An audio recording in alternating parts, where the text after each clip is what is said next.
So, Ames, we got a new quarterback brewing. Apparently so. Yeah. I thought he looked really well. Barnett looked very well. He led us. I mean, he led us on our first drive after Jantz was 0 for 3 in his first 3 with a pick. I don't know if he has that nagging. You know, it very well could just be that nagging injury is just. He's not 100% and he's not playing like he's 100%. Maybe that's what's going on. Who knows? I saw Barnett throw some balls on a rope. The guy looked really smooth. And he's redshirt freshman? Mm-hmm. Yeah, so this could be his team for 3 years after this. When he ran, he didn't dance around. I thought, that's the main difference between him and Jantz in the running game. I think Jantz is, quicker left to right. But East Barnett, West. Yeah, but Barnett just he takes off, he sees his line and he goes. So there's less chance of a fumble. There's less chance of tweaking an ankle. It seems like, which is Jantz has an ankle problem. Yeah. Right? So I don't know. We'll see. Basically, it comes down to this: we need to score 35 points and win the turnover battle by 2 or 3, which is what I predicted. Right? Yep. We didn't do either one of those. But we played so well. Our defense played phenomenal. Yeah. It was a representative effort. Oh, it was a great effort by our defense.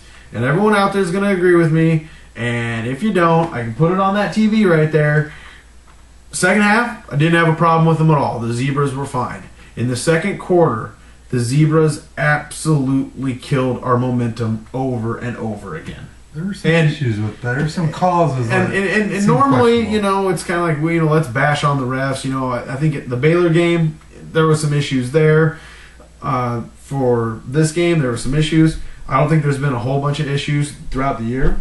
But there's 2 games now that I can point at and say, what happened? Yeah. And these what are you looking at Big 12 refs playing or calling a Big 12 game with a Big 12 team in Iowa State and a SEC team in Texas A&M. And Texas A&M benefited from the call. Yeah. We don't have Dan Beebe anymore pulling the strings. Well, I don't. Well, this seems like Dan Beebe. What he would have done is give it to Texas A&M because I don't know. Look, they probably just made mistakes, but really, when you have Paul Rhodes going off like he did in those guys' ears, you know you're doing something wrong. Because Paul Rhodes just doesn't do that. He just went nuts. Yeah, he looked like Bo Pelini out there on he did. Pelini. So.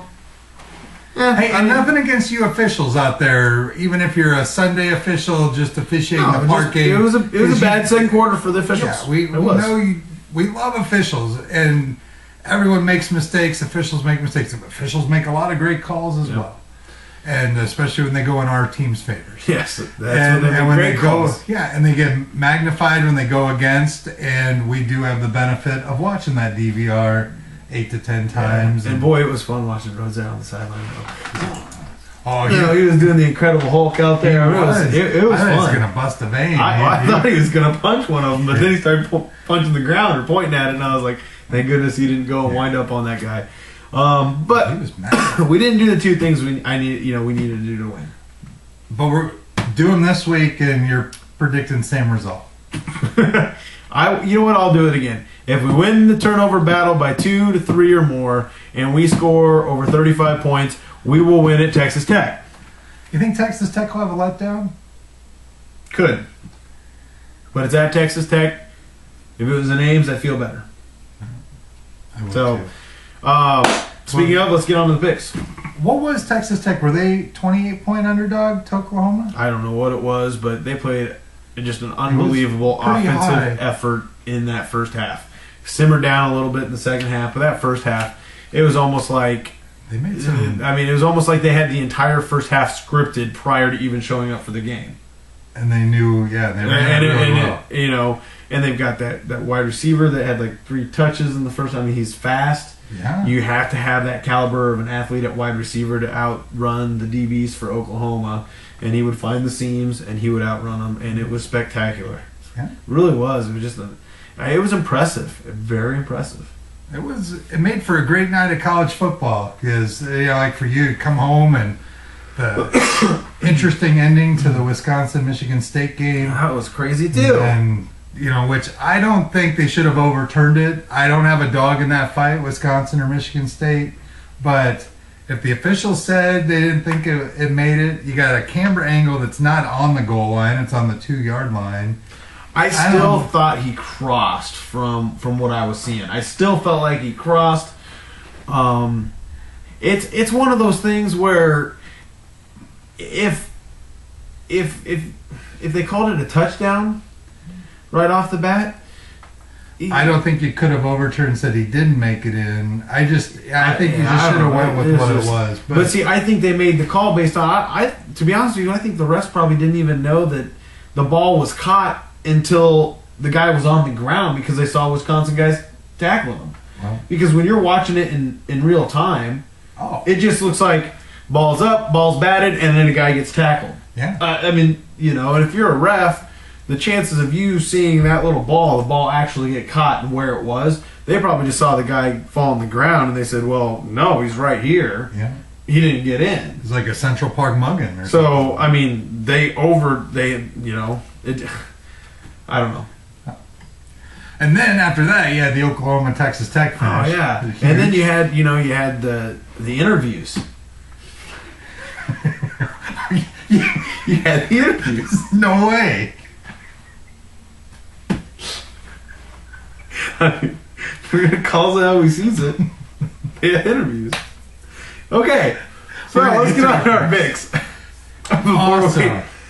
So last night I had mentioned I was going to talk briefly about this. Last night let's go ahead. Went to check out a little Iowa high school football. Norwalk, Keokuk traveled up to Norwalk, watched that game. Norwalk I think is number 9 in the state, 3A. So not the 4A schools, but 3A schools. Yeah. Good football.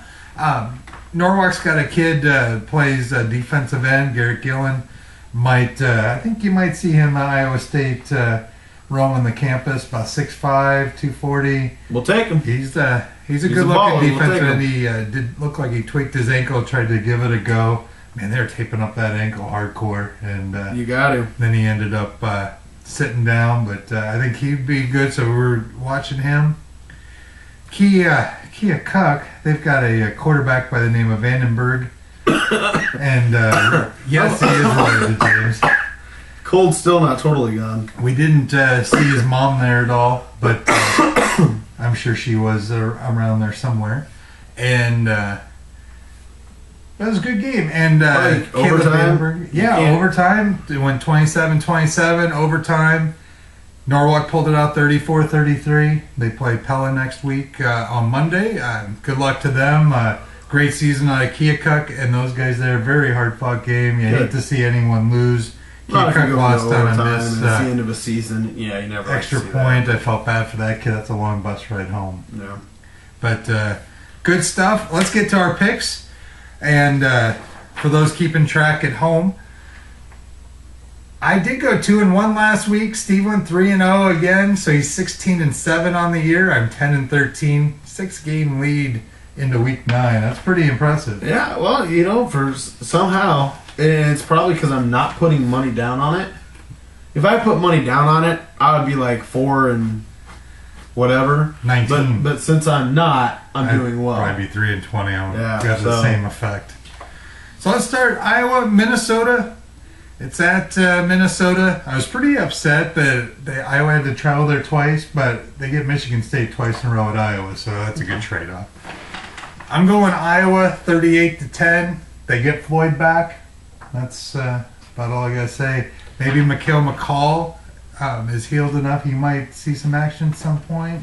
Okay. But steady diet of Marcus Coker. Well, hopefully you guys get that trophy back. I think you will. 27-3 Iowa. 27-3. I'm gonna write that down.